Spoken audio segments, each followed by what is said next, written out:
만나면 좋은 친구 광주문화방송이 7시를 알려드립니다.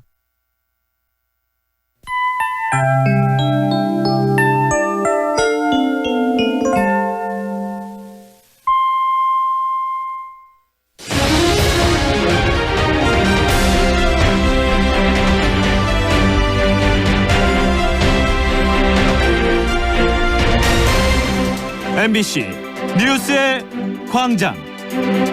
여러분 안녕하십니까, 황혜진입니다. 9월 18일 수요일 뉴스의 광장 시작하겠습니다. 오늘 아침 주요 뉴스입니다. 아프리카 돼지열병이 발병한 경기도 파주 농장과 인근 농장에서는 방역 당국이 오늘 새벽까지 돼지 4천여 마리에 대한 살처분을 마쳤습니다. 돼지열병 의심 신고가 접수된 경기도 연천군 사육농가에 대해서도 방역 당국은 밤사이에 정밀 검사를 진행했습니다. 조국 장관의 딸이 제1저자로 이름을 올려 논란이 됐던 논문이 고려대학교 입시에 제출됐다는 기록을 검찰이 확보했습니다. 사우디아라비아 석유 시설에 대한 공격에 대해 미국은 이란 남부에서 공격 무기들이 날아온 것으로 판단하고 있다고 외신들이 보도했습니다. 정부는 오늘부터 한국의 전략물자 수출 우대국인 백색 국가 목록에서 일본을 제외하는 조치를 시행합니다.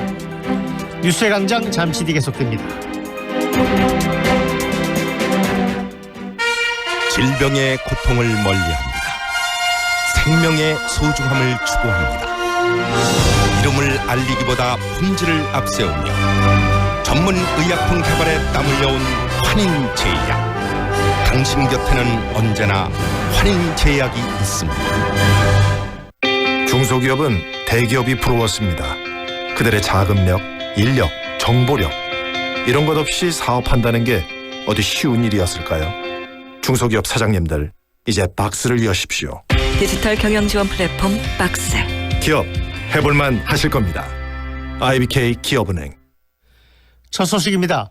아프리카 돼지열병이 발병한 경기도 파주 농장에서는 방역당국이 오늘 새벽 0시까지 농장에 있는 돼지 2,450여 마리에 대한 살처분을 마쳤습니다. 또 첫 발생 농장주의 가족이 운영하는 파주의 또 다른 농장에서도 예방적 차원에서 돼지 1,500마리에 대한 살처분이 이뤄졌습니다. 방역당국은 발병 농가로부터 반경 10km 안쪽에 있는 돼지 농장 19곳에 대해서도 정밀 검사에 들어갔습니다. 또 어제 두 번째로 돼지열병 의심 신고가 접수된 경기도 연천군 사육농가에 대해서도 방역당국은 밤사이에 정밀 검사를 진행했습니다. 곧 정밀 검사 결과가 발표될 것으로 보이는데 양성일 가능성이 큰 것으로 전해지고 있어서 감염 확산에 대한 우려가 커지고 있습니다. 현재 방역당국은 위기경보를 최고 수준인 심각 단계로 올린 상태로 전국적으로 내일 새벽 6시 반까지 전국의 돼지 농장과 도축장, 사료 공장 등에서 모든 이동이 중지됩니다. 특히 경기도는 이와는 별개로 다른 시도로 돼지 반출이 일주일 동안 금지됩니다. 돼지고기가 국민적인 먹거리인 만큼 걱정도 되고 가격이 오를까 봐 염려되는데요. 당장은 수급에 차질은 없고 가격이 뛰지 않을 것으로 보이지만 전국적인 확산을 막는 게 관건이라고 합니다.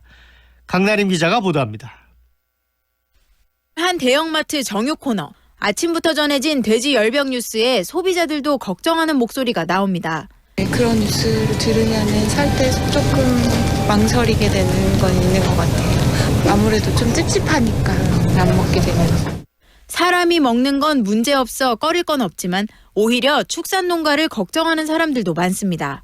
축산업 하는 사람, 양돈업 하는 사람 다 없애잖아. 그러니까 걱정, 매몰시키고 그러니까 걱정이지. 뭐 딴 게 걱정인가? 일부 돼지고기 경매 시장에서는 가격이 꿈틀대기 시작했습니다. 특히 발병 지역인 경기도 파주에서 가까운 수도권의 한 공판장에서는 전날보다 60% 가까이 가격이 폭등했습니다.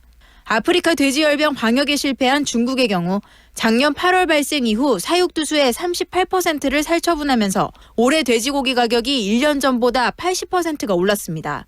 하지만 정부와 축산업계는 전국적인 확산만 막는다면 우리는 중국과는 달리 수급에 큰 영향이 없을 것으로 보고 있습니다. 대형 마트들도 단기간은 가격 변동이 없을 거라고 보고 있습니다.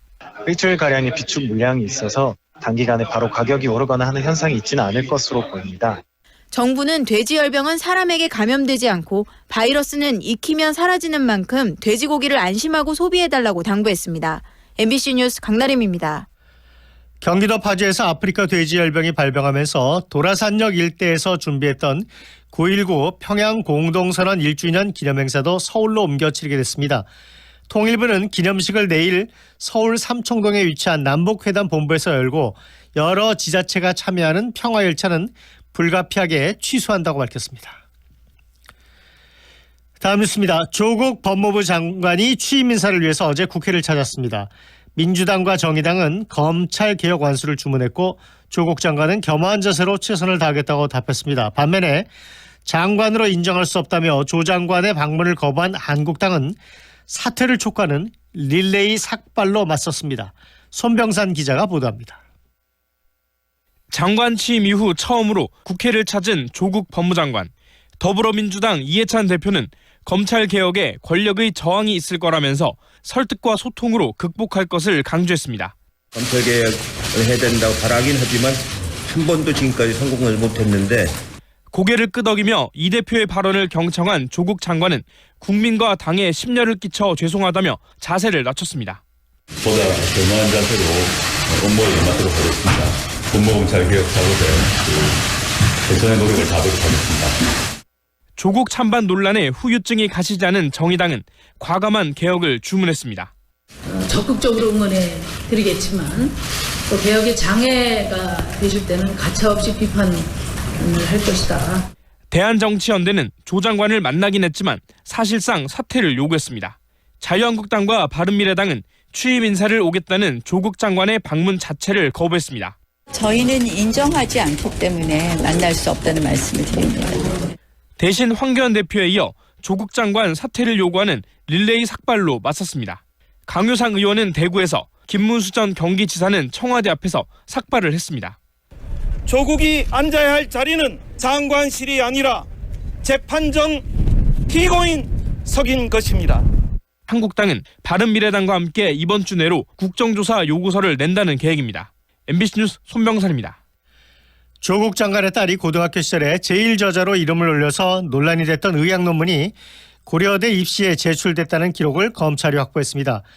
그동안 이 논문을 입시에 제출한 적이 없었다는 조국 장관의 주장과는 배치되는 증거가 나온 겁니다. 박종옥 기자가 보도합니다.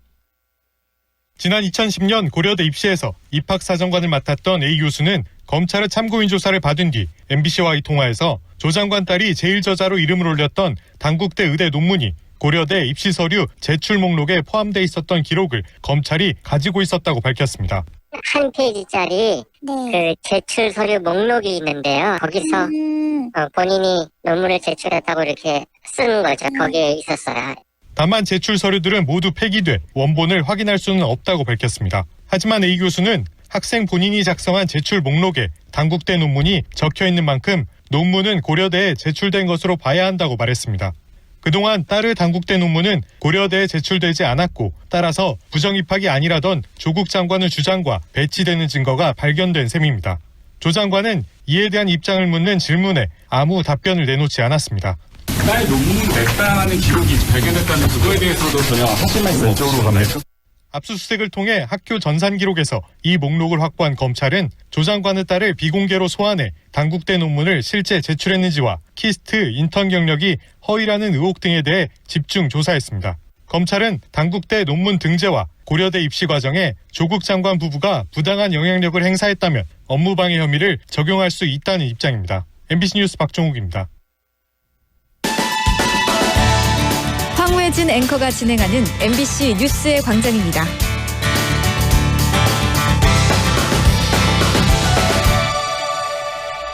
대학 입시에서 정시 확대를 요구하는 여론이 MBC 여론조사에서 60%를 넘었습니다. 그런데도 정시 확대는 안 된다는 쪽에서는 성적뿐 아니라 다양한 능력을 고려해서 인재를 선발하겠다는 학생부 종합전형의 취지가 지켜져야 한다고 주장합니다. 그런데 그 취지가 정말 지켜지고 있을까요? 윤정혜 기자가 한 학교 현장을 취재해봤습니다. 경북 경산의 한 사립고등학교. 이 학교는 각 학년 30등까지 특별한 교실에서 공부를 합니다. 특별반 명칭은 목련반. 실제로는 서울대 준비반이라고 학생들은 말합니다. 못 들어오면 다른 학교 간 게 맞다고. 목련을 위한 학교라고. 목련반은 목련반 학생들로만 교내 동아리를 꾸린다고 합니다. 일반 아이들은 들어보지도 못한 동아리고, 왜냐하면 그 동아리는 게시판에 동아리 홍보도 주차하지 않고 특별활동도 철저히 목련반 안에서만 이뤄져 일반 학생들은 알 수가 없습니다. 각종 교내 대회상도 거의 대부분 목련반 아이들의 차지입니다. 지난해 교내 과학학술대회 수상자 15명 모두 목련반 학생들이었습니다. 목련반은 주요 과목 특강을 통해 내신도 관리를 받는다는 게 학생들의 말입니다. 이거 실제 빈도가 높다, 이런 식으로 하면 대충 애들이 알아들으니까 아이들 시험에 나오는구나 하고 이제. 지난 7월 입시 전문가 초청 수식 컨설팅은 목련반 안에서도 최상위권만 받았습니다.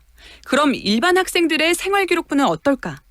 1등급은 뭐 4줄, 2등급은 2줄, 3등급 1줄 이렇게 면제시는 분들도 많고요. 활동을 해가도 3등급이 아니면 안 써주셨고요.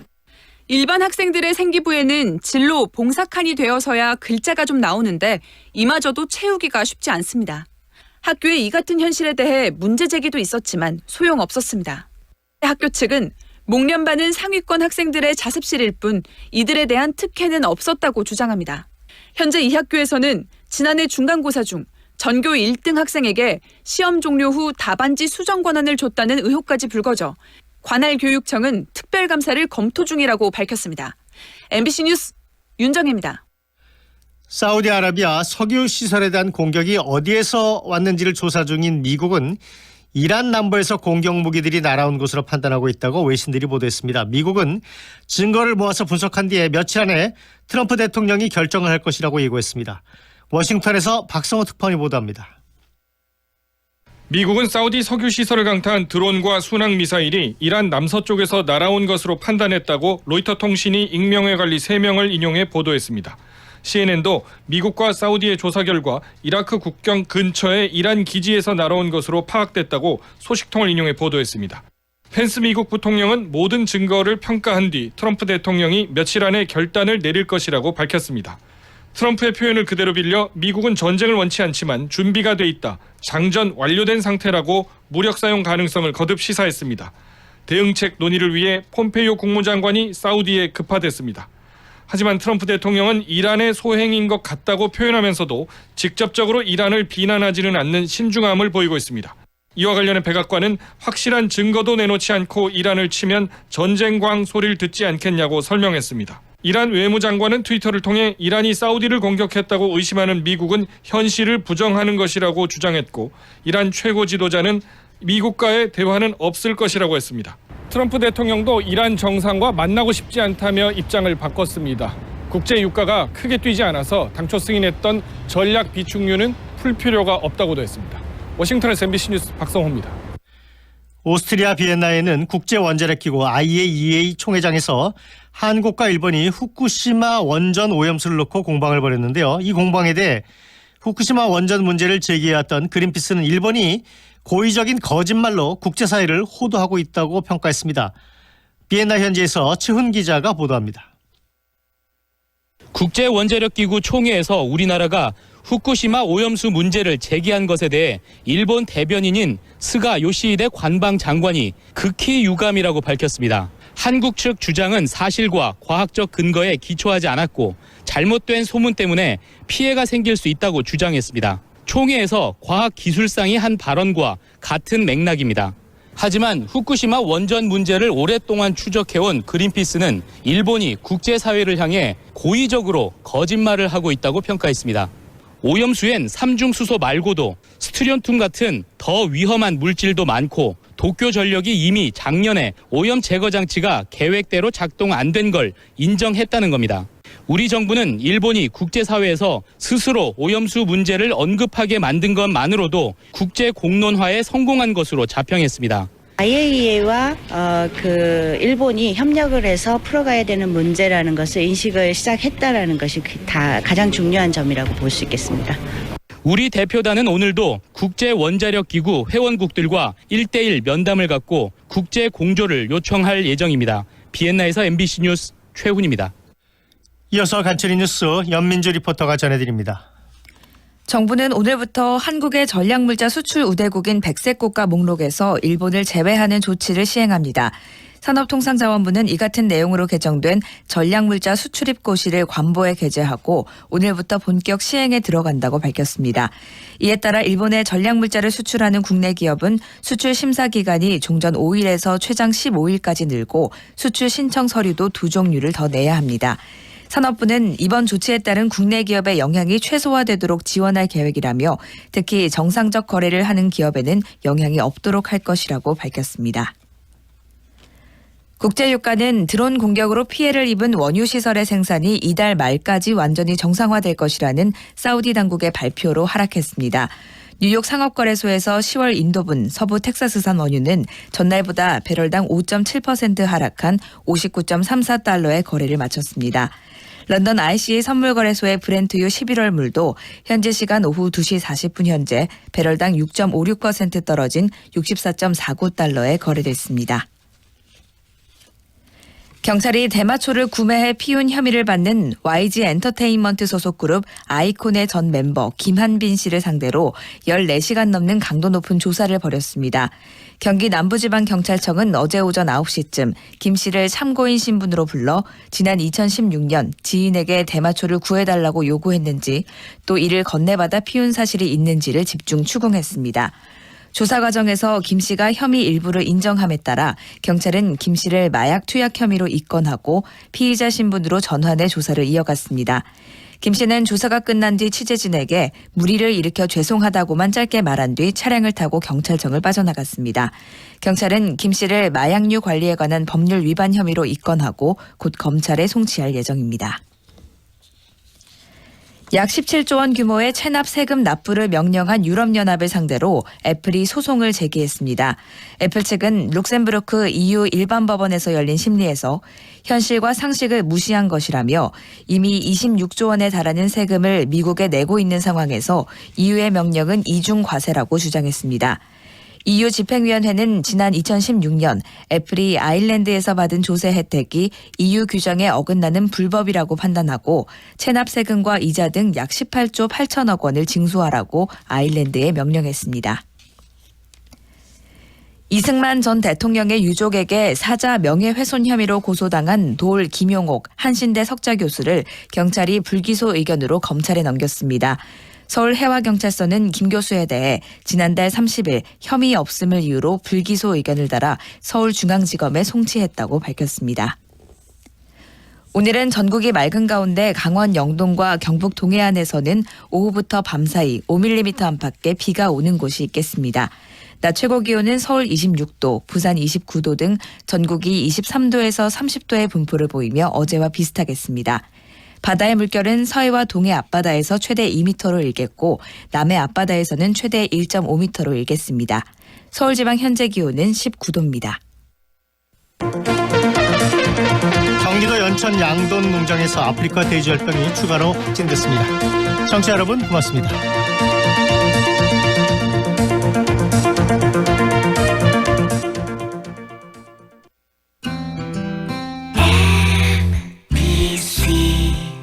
점토벽돌, 친환경, 수질정화, 건축외장재 분야 전문기업 세라코, 광주 전남 유일의 점토벽돌 제조회사 세라코, 창조와 혁신을 선도하는 명문기업 세라코가 건축 분야의 새로운 패러다임을 제시합니다. 고객과 함께 행복한 내일을 건설해 나가겠습니다. 나주 061-331-9000번 세라코. 가드레일, 중앙분리대, 교량난간, 방음판 전문 제조기업 가스코. 전 임직원이 장인정신과 사명감으로 안전한 도로 환경을 만들기 위해 최선을 다하겠습니다. 창조와 혁신을 주도하며 고객에게 신뢰받는 기업 가스코가 해내겠습니다. 화순 061-370-2056. 상무와 수완이 가까운 프리미엄의 중심 무진로 지나리체 리버뷰가 옵니다. 무등산 영산강 특급 조망 원스톱 중심 생활을 누리는 명품 중대형 무진로 지나리체 리버뷰 062-223-0002 진화건설. 낭만 항구 목포를 즐기는 색다른 체험 목포 해상 케이블카. 눈앞에 다도해가 펼쳐지는 황홀한 해상 파노라마. 유달산과 고화도를 잇는 3.2km. 40분간의 짜릿한 즐거움이 시작됩니다. 목포 해상 케이블카. 대한민국에는 5천만 개의 방송국이 있습니다. SNS라는 방송국, 무심코 올린 글과 정보에도 책임이 따릅니다. 상대를 비방하는 글은 피하죠. 정확한 뉴스인지 꼭 체크해봐요. SNS는 또 하나의 미디어. 당신의 SNS는 온에어. 가능합니까? 공익광고협의회. 지금 시각은 7시 20분입니다.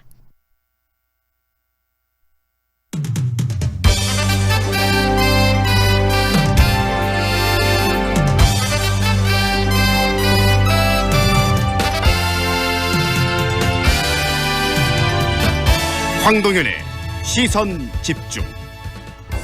여러분 안녕하십니까? 황동현입니다. 성적뿐 아니라 다양한 능력을 고려해 인재를 선발해야 한다.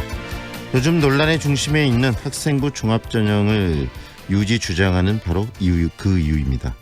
당초 도입 취지도 성적을 떠나 다양한 능력을 갖춘 학생을 선발하겠다는 게 바로 이 학생부 종합전형이었고요. 그런데 이런 좋은 취지에도 불구하고 많은 사람들이 학생부 종합전형을 개선해야 한다라고 요구를 합니다. 바로 그 이유는 선발 방법의 신뢰를 보장할 수 없다는 건데요. 요즘 우리 사회 공정성이 최대 화두입니다. 목적이 아무리 좋더라도 그것을 추진하는데 한계가 있고 또 현실적으로 불가능하다면 더 합리적인 방법을 찾는 것이 중요합니다. 현실이 반영되지 못한 이상주의는 더 큰 왜곡을 가져올 수 있기 때문입니다. 황동현의 시선 집중 시작합니다. 오늘은 전국이 맑고 오후 한때 하늘에 구름이 많겠습니다. 요즘 아침과 저녁에 일교차가 많이 벌어지면서 낮 동안에는 늦더위가 이어져 왔는데요. 오늘부터는 점차적으로 더위가 꺾일 것으로 보입니다. 오늘 한낮 기온이 광주는 27도, 목포 26도, 대전 27도, 서울 26도를 보이면서 어제보다 2도에서 3도가량 낮습니다. 아침과 저녁으로는 전국적으로 22도 안팎의 기온을 보이겠고요. 낮 동안 볕이 내리쬐면서 자외선 지수가 매우 높겠습니다. 외출 시 자외선 차단에 신경 써주시기 바랍니다. 오늘 밤사이 찬 공기가 내려오면서 기온이 많이 떨어집니다. 내일 아침에는 기온이 14도까지 내려가면서 쌀쌀한 날씨를 보이겠습니다. 현재 광주의 기온은 18도, 습도는 76%입니다. 동문대로 서방사거리에서 말바오 사거리 방향으로 서방사거리 지난 지점 가장자리 차로 막고 장비 동원해 인도 보수공사 중입니다. 남문로 학동 삼거리에서 원지교 방향 중간 지점 가장자리 차로 막고 공사 중입니다. 지나실 때 유의하시기 바랍니다. 하남대로 흑석사거리에서 신가지구 입구 사거리 방향으로 교통량 많고요. 사암로 월곡시장에서 흑석사거리 방향으로도 정체되고 있습니다. 출근길 안전운행하시기 바랍니다. 지금까지 좋은 아침 좋은 일자리 광주 전문 취업 어플 사랑방자 협찬 날씨와 교통정보의 신혜빈이었습니다. 뉴스 골라주는 남자 김도식 아나운서가 골라온 뉴스로 오늘 황동현의 시선 집중 시작합니다. 안녕하세요. 네, 안녕하십니까. 첫 번째로 어떤 뉴스 골라오셨어요? 네, 황교안 자유한국당 대표의 삭발 사태, 제2일 야당 대표로는 처음이었습니다. 그만큼 파장이 며칠째 계속되고 있는데요. 이 황 대표의 삭발은 최근 자신의 리더십이 흔들리고 있다는 우려를 불식시키며 당내 입지를 다지고 또 조국 정국에서 대정부 투쟁의 구심점으로 서겠다는 의지로 읽히고 있습니다. 그런데 이런 시도가 일단 통했다라는 견해가 당 내에서 대체적으로 나오고 있습니다. 홍준표 전 대표 등을 비롯한 여러 당내 인사들이 SNS를 통해 긍정적인 반응을 내놓고 있고요. 김문수, 강효상, 송영선 등 다음 타자로의 릴레이 삭발로도 계속 이어지고 있기 때문입니다. 이미지 변신에도 좋은 시도였다라는 분석도 있던데요. 맞습니다. 황 대표는 공안검사 또 답답한 공무원의 이미지가 강했는데 좀 더 가벼워지고 대중적인 이미지를 갖게 됐다는 평이 나오고 있습니다. 무엇보다 젊은 층에서 이 삭발 모습을 합성한 패러디물이 쏟아지고 있는데요. 머리를 미는 과정에서 옆머리가 먼저 잘려나갔고 윗머리를 세워 올린 듯한 모습이 중간에 연출이 됐습니다. 옆머리를 짧게 올리고 윗머리를 남겨두는 일명 투블록 헤어스타일인데요. 누리꾼들이 이 순간을 포착해서 각종 패러디물을 만들어내고 있는 겁니다. 영화 터미네이터 장면에 합성을 한다든지 가죽 자켓을 입고 오토바이를 타는 배우의 모습으로 변신시키는 겁니다. 네, 친근하고 좀 대중적인 이미지를 플러스했다는 평이네요. 그렇습니다. 하지만 심상정 정의당 대표는 황 대표가 약자 코스프레를 하고 있다고 꼬집었습니다. 삭발 단식은 가진 게 없는 우리 사회의 수많은 약자들이 자신의 삶을 선을 지키고 신념을 표현하는 최후의 투쟁 방법이었는데 제1야당 대표라는 막강한 권력을 가진 황 대표의 삭발이 한마디로 비정상이라고 말을 한 겁니다. 더불어 과거 자신이 운동권에 몸담았던 시절 삭발 단식은 빨갱이들이나 하는 짓이라고 모욕하던 공안 검사들의 말이 생각났다며 미스터 국가보안법이라는 별명을 갖고 있던 대표적인 공안 검사 출신 황 대표를 저격하기도 했습니다. 두 번째로 골라온 뉴스는 어떤 뉴스입니까? 네, 지난 주말 벌어진 사우디 석유시설의 드론 피격 사태가 전투기 지상주의 시대의 종말을 고했다는 보도들이 나오고 있습니다. 제공권을 장악해야 전쟁에서 이긴다라는 오랜 격언에 따라서 전 세계 국가들은 그동안 초음속, 스텔스 등 수백억 달러를 들여서 새로운 전투기를 개발하고 조종사를 훈련시켜 왔는데 이것이 소용없는 시대가 다가왔다는 겁니다. 한마디로 드론이 전장의 게임 체인저가 됐다는 말이네요. 맞습니다. 우선 드론은 값이 싸고 운용이 간편합니다. 또 저공 비행, 낮게 날면서 레이더의 감시망을 잘 피하는데요. 이렇다 보니까 정규 군대보다 상대적으로 전력이 열세인 각종 무장 조직들, 반국가 단체들이 이 드론 개발에 열을 올리고 있는 겁니다. 말씀드렸다시피 레이더에 잘 포착되지가 않다 보니까 끝나고 나서 오리발 내밀기에도 좋아 앞으로는 비정규 국지전, 기습 공격에 더 많이 사용될 것이라는 전망이 나옵니다. 네, 군 차원의 대응책도 좀 나와야 될 것 같은데요. 네, 어제 방위사업청에서 발표가 있었습니다. 예전에 북한 무인기 등이 우리 상공을 정찰하다가 떨어진 적이 있어서 우리도 그 대비가 시급하다는 이야기인데요. 이 레이저 무기로 드론의 공격을 막겠다는 일명 한국형 스타워즈 계획이었습니다. 광섬유에서 만들어진 레이저 빔을 쏴서 목표물을 태워서 격추시키는 개념인데 핵심 기술은 이미 개발을 마쳤다고도 밝혔습니다. 또 한 발을 쏘는데 드는 비용이 2,000원이라고 합니다. 네. 그리고 빠르게 여러 번 계속해서 쏠 수 있다 보니까 드론들이 벌떼처럼 공격을 해도 효과적으로 대응할 수 있다고도 설명을 했습니다. 2023년까지 개발을 완료하고 곧바로 전력화시킨다는 방침입니다. 네, 지난달 말 한미도 원전 상공을 드론이 비행해서 또 경찰이 수사 중인데 아직도 용의자를 찾지 못하고 있는 그런 상황이 현재 상황인데요. 네. 드론에 대한 대응책들이 시급히 좀 마련돼야 하겠습니다. 오늘 마지막 뉴스는 어떤 겁니까? 네, 국제 포경 이사회 전면 금지 조치에도 불구하고 일본이 지난 7월부터 상업 포경을 재개했습니다. 거센 국제적 반발을 불러일으키고 있는데요. 그럼에도 잔인한 돌고래 사냥이 계속되고 있습니다. 일본의 한 바닷가 마을 타이지에서는 먼저 조그만 만으로 돌고래 떼를 유인하고 얕은 수심에서 발버둥치는 돌고래들을 망치로 때리거나 작살로 찔러서 죽이는데요.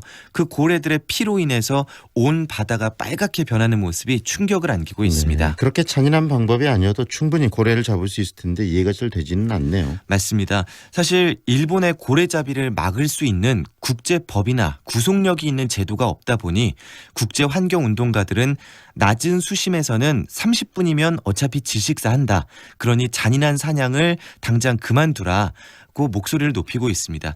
그럼에도 타이지 마을의 일본 어민들은 자신들의 전통적인 방법을 바꾸지 않겠다고 맞서고 있는 겁니다. 며칠 전 국제 돌고래 보호단체에서는 그 잔혹한 장면들을 촬영해서 공개를 했는데요. 어부들이 한 마리씩 작살로 찔러가면서 고래를 죽이는 모습들, 그리고 고래들이 서서히 숨이 끊어져가는 다른 고래들을 바로 옆에서 지켜보는 모습, 또 운명을 직감한 것처럼 머리를 맞대고 서로의 품으로 고래들이 서로 몸을 비비는 모습 등을 사진과 영상으로 공개하면서 충격을 안겼습니다. 네, 여기까지 듣겠습니다. 고맙습니다. 고맙습니다.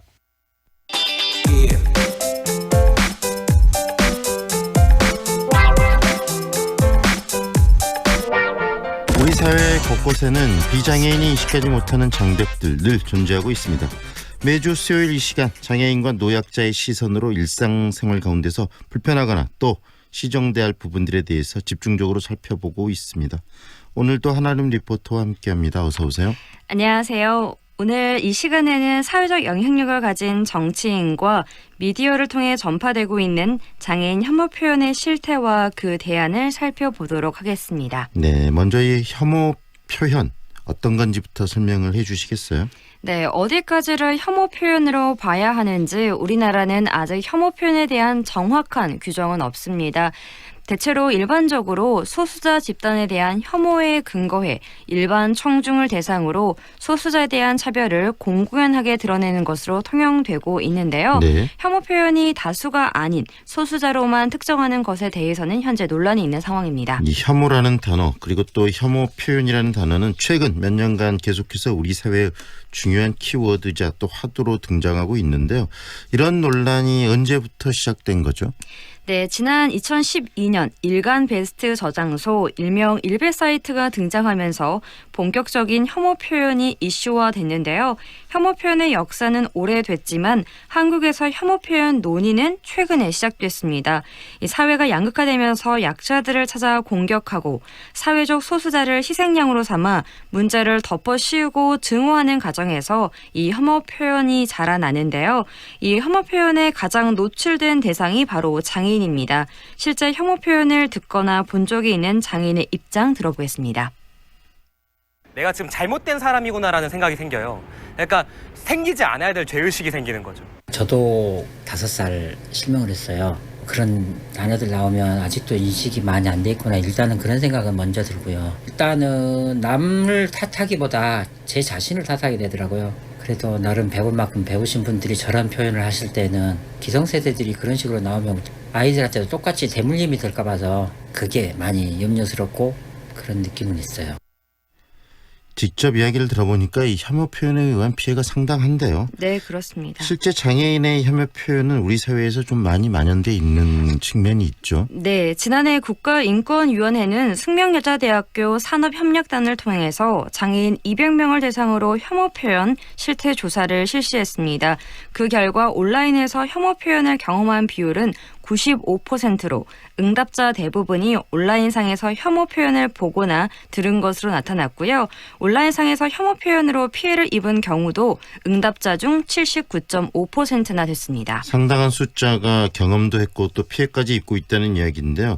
이렇게 온라인의 혐오 표현 갈수록 심해지고 있고 또 그 표현이 혐오 표현이라고 인식하지 못한다는데 그런데 더 큰 문제가 있는 것이 아닌가 싶어요. 네, 그렇습니다. 특히 사회적인 여론을 만들고 영향력이 큰 미디어와 정치인을 혐오 표현이 만연한 것도 문제인데요. 정치인들의 장애인에 대한 비하와 차별 발언에 대해 장애인 단체는 이미 수차례 공식 사과를 요구했고 국가인권위원회도 진정도 거듭 제출했지만 정치권에서는 전혀 반성의 움직임이 없습니다. 때문에 전문가들은 혐오 표현에 대한 정의와 규제 방안이 필요하다는 입장인데요. 네. 자세한 이야기 민주언론 시민연합 김원경 사무처장에게 듣겠습니다. 혐오 표현이 굉장히 자주 나오고 있어요. 그래서 이 전체적으로 봤을 때 기성 언론 또는 개인이 하고 있는 어떤 소통 사이에서도 혐오 표현들이 굉장히 많이 늘어났다. 그래서 이 부분에 대한 대책이 필요하다라는 생각을 가지고 있습니다. 혐오 표현에 대한 이해와 교육 이런 것들이 저는 기본적으로 필요하다고 생각을 하고요. 그렇지 않고 예를 들어 정부가 갑자기 혐오 표현을 하지 마라. 혐오 표현에 대해서 모두 다 내가 통제하겠다. 이렇게 하면은 표현의 자유라는 측면에서 굉장히 많은 반대의 목소리도 커지게 나올 수 있고요. 이 부분에 대한 기준 설정 그리고 이해, 국민들의 공감대 이런 것들을 넓히는 작업을 해야 된다라고 보고요. 그것이 전제된 상황에서는 미디어 속의 혐오 표현에 대한 가이드라인이 나와야 될 것 같아요. 실제로 장애인을 포함한 사회 약자들에 대한 혐오 표현이 미디어에서 좀 많이 이루어지고 있죠. 네, 그렇습니다. 국가인권위원회가 진행한 국민인식조사 결과를 보면요. 응답자 10명 중 6명, 58.8%가 국회의원 등 정치인이 혐오 표현을 조장한다고 평가를 했고요. 혐오 표현을 줄이는 긍정적인 역할을 한다는 의견보다 무려 15배 이상 높게 나타났습니다. 네, 이 혐오 표현을 바로잡고 제대로 된 인식을 좀 가져야 할 미디어 그리고 또 정치인들이 오히려 이런 혐오 표현을 조장하고 있다는 거 아니겠습니까? 네, 그렇습니다. 우리 사회의 혐오 표현과 관련된 범죄가 늘고 있는 것이 현실입니다. 이런 상황에서 혐오 표현에 대한 모든 미디어를 대상으로 하는 가이드라인이 반드시 필요하다고 주장하고 있고요. 네. 또 이제는 혐오를 강력하게 규제할 수 있는 법과 그 이전에 인식교육 개선이 필요하다고 전문가들과 장애인들은 주장하고 있습니다. 국가인권위원회 혐오차별 대응기획단 박은정 팀장에게 듣겠습니다.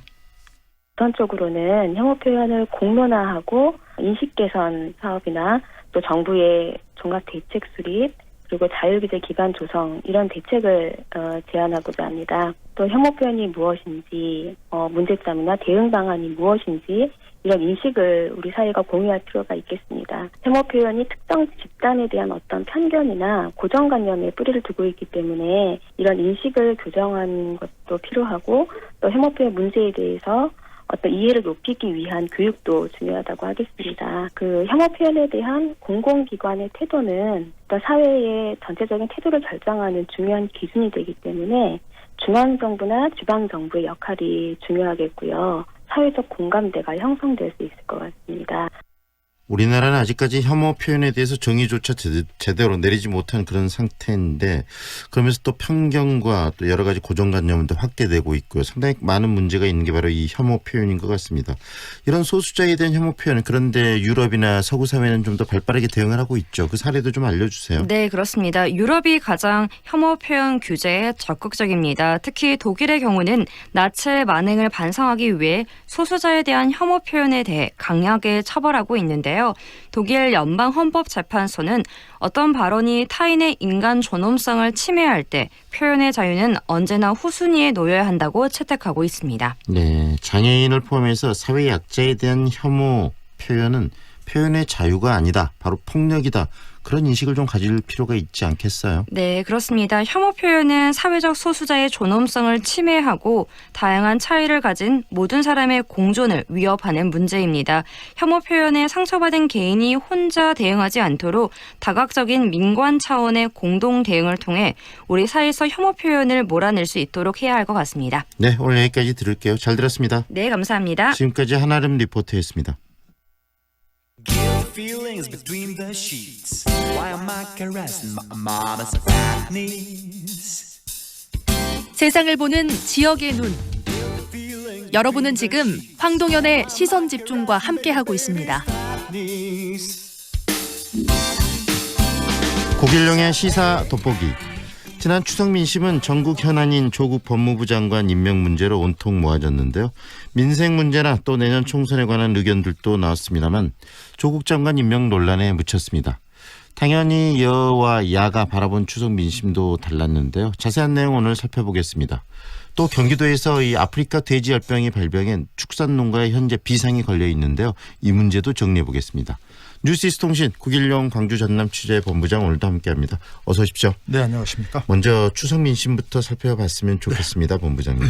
여전히 조국 논란이 이어졌다면서요? 네, 그렇습니다. 예년에 총선을 앞둔 그 전해의 추석이라면 주로 선거 얘기가 밥상머리에 올랐었습니다. 그렇지만 올해는 상황이 조금 달랐죠. 조국에 묻힌 추석 민심이다라고 할까요? 추석 직전에 조국 법무부 장관이 임명이 되면서 적절성 논란, 찬반 논란이 끊이지를 않았습니다. 서민들의 민생 문제나 지역 경제를 걱정하는 시각도 물론 있었습니다만 조국 논란에 밀려서 뒷전에 놓였다. 이렇게 보는 시각들이 많습니다. 네. 지역 국회의원들이 전하는 추석 민심에도 이런 정서가 고스란히 담겨 있었는데요. 조국 장관 임명 논란에 경제 현안이 뒷전으로 밀려 있다. 자영업자들이 이제는 실감할 수 있도록 정치권이 민생 경제를 화두로 삼아야 한다. 이런 목소리가 많았습니다. 네. 호남은 전국 상황과 좀 달리 조국 법무부 장관 임명에 찬성하는 의견이 좀 우세하죠? 네, 그렇습니다. 그동안 발표된 각종 여론조사에서도 호남만 유일하게 조국 법무부 장관 임명에 찬성한다는 응답이 과반을 약간 넘어선 것으로 나타나고 있습니다. 네. 거기에는 검찰을 비롯해서 권력기관에 대한 개혁 이루어져야 한다. 이런 요구도 담겨 있고요. 가장 핵심은 문재인 대통령에 대한 지지, 문재인 정부에 힘을 실어줘야 한다는 정서가 깔려 있는 것으로 분석이 되고 있습니다. 조국을 둘러싼 여러 가지 의혹, 그러니까 딸 입시 문제, 표창장 위조 의혹, 또 사모펀드 투자 이런 여러 가지 의혹이 있고 또 검찰 수사가 이루어지고 있고 네. 조 장관의 위선적인 모습에 실망하기도 했다. 그렇지만 그래도 검찰개혁을 완수해야 하고 문재인 정부가 안정적으로 국정을 운영해야 한다. 이런 바람이 호남 지역민들의 정서에는 깔려 있다. 이렇게 보여집니다. 네. 다만 호남에서도 문재인 대통령이나 민주당에 대한 지지도가 꽤나 높죠. 거기에 비하면 조국 장관 임명에 찬성하는 비율이 낮은 편입니다. 한 15% 이상 차이가 나는데, 다시 말해서 민주당을 지지하는 층에서도 조국 장관에 대해서 실망하고 반대하는 세력이 상당히 있다라는 것입니다. 이 추석 민심을 해석하는 그래서 여와 야의 입장도 좀 다른 것 같습니다. 네, 그렇습니다. 여야가 전한 추석 민심은 정반대였습니다. 여당인 더불어민주당은 조국 장관을 둘러싼 정쟁을 멈추고 이제는 민생에 집중하라는 여론이 강했다, 이렇게 해석한 반면에요. 네. 자유한국당이나 바른미래당, 여기에서는 야권에서는 조국 장관 임명 강행에 대한 국민들의 분노가 크다, 또 사퇴 요구가 지난 추석 민심의 주류였다, 이렇게 주장을 하고 있습니다.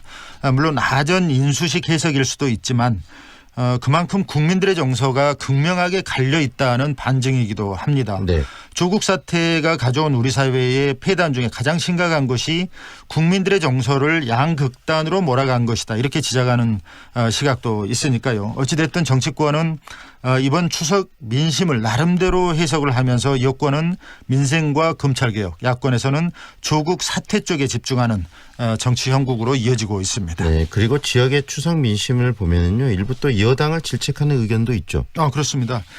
지역의 특성상 여당인 더불어민주당의 세가 워낙 강하고 야당의 존재감이 크지 않기 때문이기도 한데요. 네. 민주당에 대한 지지도가 높기는 하지만 과거처럼 오만해지거나 또 민생 문제를 외면한다면 언제든지 지지 대상을 바꿀 수 있다, 이런 의견도 있었고요. 네. 또 문재인 대통령이 조국 장관 임명을 강행하면서 임기 후반기에는 이 안정적인 국정 운영이 더 어려워질 수도 있다, 이런 우려를 내놓기도 했습니다.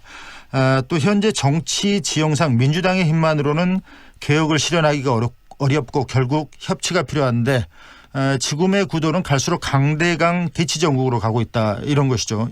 이런 부분에 대해서 우려 섞인 시각도 있었고요. 일부에서는 지금의 높은 민주당 지지도가 문재인 대통령 지지에 따른 후광 효과이고 자유한국당이 잘못한 거, 헛발질을 하고 있기 때문이다. 대안정당이 없어서이지 정치 상황이 바뀌기만 한다면 얼마든지 지지가 변할 수 있다, 이런 의견도 제시를 했습니다. 네, 방금 말씀하신 그런 또 의견에 맞물려서 3지대 신당이 성공할 것인지 또 내년 총선 구도는 어떻게 짜여질 것인지에 대해서도 관심을 좀 많이 보이고 있습니다. 그렇습니다. 그것도 추석 민심의 하나였습니다. 네. 대한정치연대 소속 의원들이 호남을 중심으로 한 제3지대 신당을 지금 추진을 하고 있지 않습니까? 그런데 지역민들의 기대는 그리 높지 않아 보입니다. 신당에 성공하기 위해서는 무엇보다 변화와 혁신, 또 새로운 비전을 제시를 해야 하는데 그렇지 못하다는 것이죠. 또 2016년 20대 총선에서 국민의당이 성공한 것처럼 안철수라는 대선 후보급의 리더가 나와서 녹색 바람을 일으켜야 그나마 기대할 수 있다. 그렇지만 지금의 상황은 그리 녹록지가 않다라는 것이고요. 새로운 인물 영입을 통한 세대 교체 없이 과거 인물로는 안 된다, 이런 시각도 있습니다. 네. 다만 지금 정치 지형으로 가다 보면 호남에서 또다시 민주당 일당 독점 구도로 해결할 수 있다. 그것보다는 다당제 경쟁 구도 또는 민주당 대 비민주당 구도로 가야 하는데 그러기 위해서는 새로운 정치 세력이 떠야 한다, 이런 의견도 분명히 있었습니다. 네. 그리고요, 서민들의 입장에서는 정치나 또 선거도 물론 중요하긴 하지만 또 이보다는 민생 문제에 더 많은 관심을 보이지 않을까 싶어요. 그렇습니다. 또 그렇게 돼야 하고요. 서민들의 입장에서 보면 뭐니 해도 먹고 사는 민생 문제가 가장 급선무였습니다. 도산하는 자영업자들이 하루가 다르게 늘어나고 있고 또 치솟는 광주 지역의 부동산 가격도 예사롭지가 않습니다. 전남의 농어민들은 농수산물 가격 하락 문제, 이게 몇 년째 계속되고 있거든요. 이런 시름이 쌓여가고 있고요. 태풍 피해를 입은 주민들의 걱정도 큽니다. 이렇게 서민들의 삶은 팍팍한데 정치권은 허구한 날 정쟁만 일삼고 있으니 답답하다, 이런 게 추석의 한 민심이었습니다. 청년 일자리 문제도 그렇고요. 지역의 현안들도 많습니다. 광주형 일자리 자동차 공장, 또 민간공원 특례 사업, 군공항 이전 사업, 이제는 정치권이나 지자체가 이런 현안에 좀 보다 집중할 때가 아니냐, 이런 지적들이 나왔습니다. 네, 추석 민심 관련해서 잘 들었고요. 이번에는 아프리카 돼지열병 사태에서 좀 정리해 주셨으면 좋겠습니다. 대해서 경기도에서 지금 처음 발병을 했죠. 네, 상당히 심각한 상황입니다. 국내에서 처음으로 어제 경기도 파주의 한 돼지 농장에서 아프리카 돼지 열병이 확진됐습니다. 네. 이 병은 치사율이 100%에 달하고요. 구제역과 달리 아직까지 백신이 개발되지 않았다라는 점에서 치명적인 돼지 전염병으로 그렇게 알려지고 있습니다. 지난해 8월에 세계 최대 돼지 사육 국가이죠. 중국에서 발생을 했고 몽골, 베트남, 캄보디아, 미얀마, 라오스, 필리핀, 아시아권 국가까지 번지고 있습니다. 북한도 지난 5월에 국제기구를 통해서 발병 사실을 공식 보고한 바 있는데요. 그러다가 북한과 인접한 어제 국내 경기도에서도 처음 양성 확진이 된 것입니다. 네. 또 경기도 연천 이제 처음 발병한 데가 파주인데 거기 인근인 경기도 연천 쪽까지 의심 가축 신고가 잇따르고 있습니다. 네. 농림축산식품부는 일단 위기 경보 단계를 최고 수준인 심각 단계로 격상을 했고요. 48시간 동안 일시 이동 중지 명령을 내렸습니다. 전국의 돼지농장, 도축장, 사료공장, 또 출입 차량까지 모두 대상입니다. 또 지금까지 살처분한 돼지도 2개 농장 3,950마리에 달하고 있습니다. 가장 중요한 부분이 어떻게 발생했는가일 텐데 발생 경로는 확인이 됐습니까? 지금까지 발생 경로를 확인하지 못했다라는 게 농림부의 설명이었습니다. 이번에 아프리카 돼지 열병이 발생한 파주의 양돈 농장을 보면은요. 창문이 없고 완전히 밀폐된 그러니까 무창 농가였습니다. 또 농장 주인이 해외에 여행을 간 적이 없고요. 또 네팔 출신의 외국인 노동자가 4명이 있는데 네. 이들 역시 최근에 외국을 간 적이 없었습니다. 발생 경로를 확인할 수 없다라는 것인데 방역 당국은 현재 정확한 발생 원인 또 감염 경로를 찾기 위해서 역학조사를 벌이고 있어요. 그런데 문제는 정부가 그동안 지목해왔던 주요 감염 경로들이 있습니다. 그런데 이번 사례에서는 그것과 들어맞지 않는다라는 데 문제의 심각성이 있어 보입니다. 네. 남은 음식물을 준 게 아니라 사료를 사용했었고 또 농장 관계자가 말씀드린 대로 해외 여행을 다녀오지 않았다는 점 또 북측의 야생 멧돼지를 통해서 바이러스가 남쪽으로 전파되지 않았을까 이런 가능성이 지금 제기되고 있지만 육로를 통해서 남할 가능성은 낮다라는 게 또 정부의 발표이기도 합니다. 네. 아직은 오리무중입니다. 네. 그리고 전남도도 이제 차단 방역에 적극적으로 나설 수밖에 없는 상황 아니겠습니까? 네, 그렇습니다. 전남도도 양돈 농가가 많죠. 경기도와 전남도는 상당히 멀리 떨어져 있기는 하지만 양돈 농가에 비상이 걸리기는 마찬가지입니다. 네. 전남도는 정부 방침에 따라서 일시 이동 중지 명령을 발령을 했고요. 또 거점 소독 시설을 당초 9곳에서 22곳 모든 시군으로 확대를 했습니다. 양돈장 출입구에서 울타리 둘레로 생석회를 살포하는 방식입니다. 생석회 차단 방역 벨트를 만들고 있습니다. 또 분석에 따르면 전남 지역에는 중국과 몽골, 베트남, 캄보디아 출신 외국인 근로자가 441명 이들이 돈사, 양돈 축사에 근무하고 있는 것으로 파악이 되고 있는데요. 이들에 대한 관리 또한 중요하고 방역 실태도 점검을 하고 있습니다. 불법 축산물 반입 금지를 위해서 무안국제공항에서 홍보 캠페인도 벌이고 있고요. 또 양돈 농장이나 도축장에 대한 방역 소독 기본적으로 강화하고 있습니다. 네, 이 아프리카 돼지 열병이 무서운 질병이라는 것은 이미 전 세계적으로 확인이 된 사항 아니겠습니까? 그렇습니다. 아프리카 돼지 열병에 대해서 48시간 이내에 초동 조치가 이루어지지 않으면 그 피해가 걷잡을 수 없이 확산할 것이다라는 게 학계의 우려이고 분석입니다. 전국의 일시 이동 중지 명령이 48시간 동안 내려진 것도 이것과 연관이 있는데요. 인수 공통 전염병이 아니어서 사람에게 전염되지는 않지만 돼지에게 걸렸을 때는 치사율이 말씀드린 대로 최대 100%에 달합니다. 전 세계적으로 아프리카 돼지 열병이 지금 현재 유행 중인 국가는요. 이번에 대한민국을 포함해서 총 20개 나라에 달합니다. 그리고 한 차례라도 발생했던 나라는 50개국 정도 된다고 하는데 유럽과 아시아, 아프리카 국가들이 주류입니다. 중국에서는 돼지 개체수가 이미 40%가 줄었고 네. 돼지고기 가격은 46.7%까지 급등한 것으로 보고가 되고 있습니다. 세계적인 가축 재앙이 되고 있는데 철저한 방역 그리고 대비태세가 무엇보다 중요해 보입니다. 네, 오늘 말씀 여기까지 듣겠습니다. 고맙습니다. 감사합니다. 지금까지 뉴시스 통신 국일용 광주 전남 취재본부장과 함께했습니다. 한순간 흥분해서 보복운전을 한다면? 사고가 안 나도 범죄입니다. 보복운전은 단 한 차례만 시도해도 엄중 처벌받는다는 걸 명심하세요. 안전한 운전문화 만들기 현대오일뱅크가 함께합니다. 주유소는 현대 오일뱅크. 화순 더힐 314 자연친화형 설계, 예술적인 감성을 담아낸 더힐 314. 쾌적한 자연과 여유 있는 삶의 가치를 실현하는 도시명 전원주택 단지 청정화순 더힐 314로 여러분을 초대합니다. 분양문의 061-373-0314 주우청화.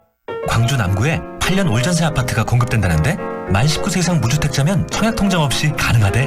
8년 동안 이사 걱정도 없고 세금 걱정도 없고 단지 주변 공원과 스마트 시스템으로 쾌적하고 편리한 생활까지. 남구 도시첨단 남해온해뜨 10월 오픈 예정 062-382-0024 남해종합건설.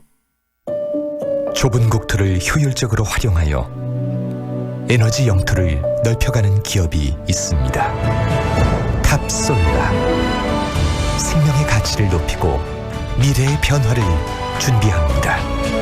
하늘의 태양을 땅의 태양으로. 탑솔라. 안녕하세요. 국제농업박람회 홍보대사 송가인이어라. 2019 국제농업박람회가 전라남도 농업기술원에서 10월 17일부터 27일까지 열립니다. 농업이 바꾸는 새로운 세상 국제농업박람회로 고고! 아따 싸게 가장께. 귀농 귀천 전라북도에서 답을 찾다. 1:1 맞춤형 상담 정책 주택 농지 귀농귀촌 정보의 모든 것 9월 27일 28일 양일간 광주 김대중 컨벤션 센터. 귀농귀촌 전라북도에 답이 있습니다. 2019 전라북도 귀농귀촌 상담 홍보전. 황동현의 시선집중 1부는 여기까지고요. 잠시 후 광주 MBC 라디오 칼럼 그리고 아침 종합뉴스가 이어집니다. 황동현의 시선집중 2부와 3부는 8시 10분부터 계속되는데요. 특히 오늘 3부에서는 조호성 전북대학교 수의학과 교수와 함께 지금 한참 심각한 이 아프리카 돼지열병에 대해서 이야기 들어보는 시간도 준비되어 있습니다. 사랑에 지쳐 어쩌다가 어느 이름 모를 낯선 곳에 날 혼자 두진 않겠죠. 비에 젖어도 꽃은 피고 구름 가려도 별은 뜨니 그대에게서 묻지 않아도 그대 사랑인 걸 믿죠. 저기 하늘 끝에 떠 있는 별처럼 해 뜨면 사라지는 그런 나 되기 싫어요. 사랑한다면 저 별처럼 항상 거기서 빛을 줘요. 그대 눈부신 사랑에 두 눈 멀어도 돼. 하늘에 벗긴 저 별처럼 당신의 앞으로 묶여 움직일 수가 없지만 난 변하지 않을 테니.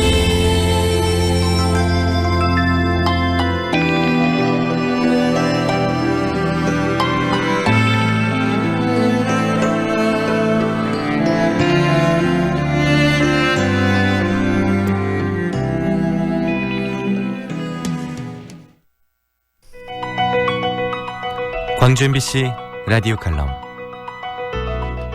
라디오 칼럼은 여러 전문가들의 의견을 통해 한국 사회의 방향과 광주 전남의 미래 비전을 찾는 시간입니다.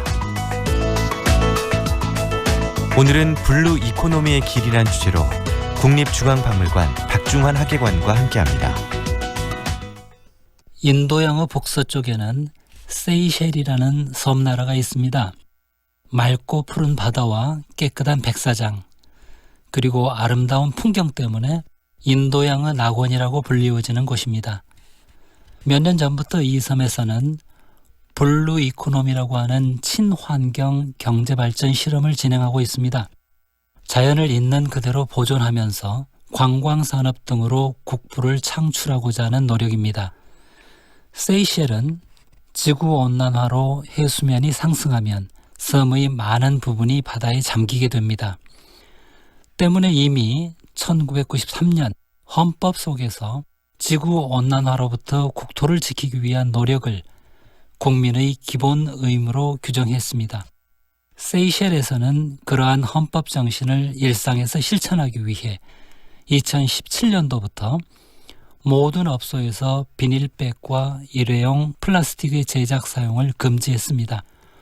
환경을 파괴하는 무분별한 어업 활동을 제한하고 화석 연료 사용을 줄이기 위한 다양한 시민운동을 실천하고 있습니다.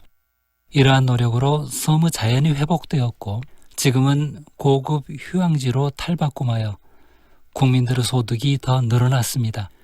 개발을 줄이면서도 국부를 창출한 것입니다.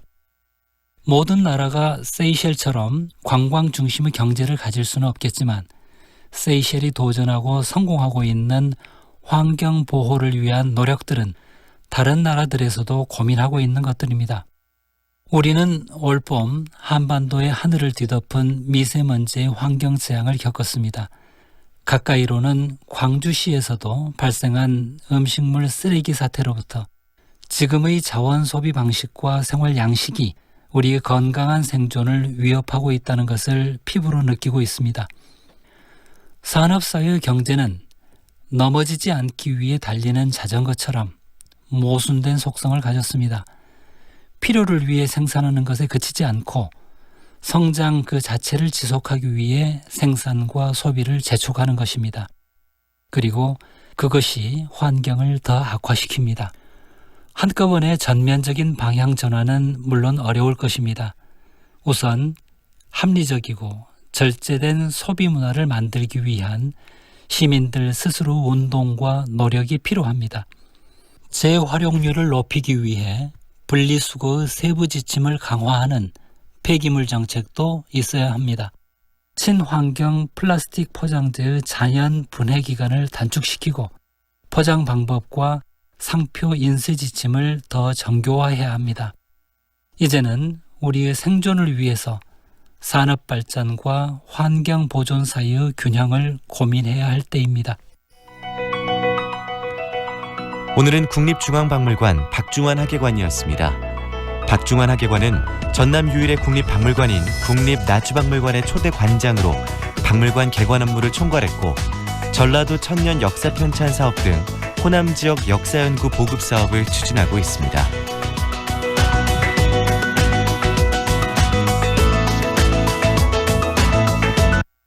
지금 시각은 7시 57분입니다. 서민 전용 대출 햇살론. 창업자금 최고 5천만 원, 운영자금 최고 2천만 원, 생계자금 최고 1,000만 원. 신용등급 6에서 10등급 자영업자, 근로자 또는 저소득 기초생활수급자까지 서민 전문 대출 햇살론도 광주 문화신협에서 광주 266-4150. 한순간 흥분해서 보복운전을 한다면? 사고가 안 나도 범죄입니다. 보복운전은 단 한 차례만 시도해도 엄중 처벌받는다는 걸 명심하세요. 안전한 운전문화 만들기 현대오일뱅크가 함께합니다. 주유소는 현대 오일뱅크. 무더위를 날릴 시원한 소식을 전합니다. 고품격 커뮤니티 풀퍼니시드 시스템에 놀라고 살아보고 결정하는 4년 전세 선택형에 반하고 어딘지 궁금하시죠? 충장 유탑 유블레스 홍보관 오픈 중. 문의 1899-1066 유탑건설. 광주 남구에 8년 올전세 아파트가 공급된다는데 만 19세 이상 무주택자면 청약 통장 없이 가능하대. 8년 동안 이사 걱정도 없고 세금 걱정도 없고 단지 주변 공원과 스마트 시스템으로 쾌적하고 편리한 생활까지. 남구 도시첨단 남해온해뜨 10월 오픈 예정 062-382-0024 남해종합건설. 광주 MBC가 창사 55주년을 맞이해 준비한 특별한 프로그램들을 소개합니다. UHD 프로그램으로 더 또렷하고 생생하게 즐깁니다. 지질자원의 가지기를 통해 새롭게 풀어나가는 다큐멘터리 세계 지질공원, 잊혀져가는 포구 사람들의 이야기 포구 말리, 농업이 미래다를 통해 농업의 미래 비전까지 알아봅니다. 지역의 역사와 비전을 고민해봅니다. 한전공대, 광주형 일자리, 광주 MBC 창사 55주년 대토론, 광주 전남 대항해의 시작. 지역민과 함께 만들겠습니다. 유네스코 세계지질공원 1주년 기념 제1회 무등산 지오 마라톤 대회 장애 어린이를 위한 광주 MBC 빛골 나눔 장터. 세계로 뻗어나가는 글로벌한 이야기를 들려드립니다. 아시아 10개국 방송사가 공동 제작하는 글로벌 파워 뮤지션 발굴 프로젝트 아시안 탑 밴드. 홍어의 글로벌한 도전, 핑크 피쉬까지. 광주 MBC는 항상 최선을 다하겠습니다.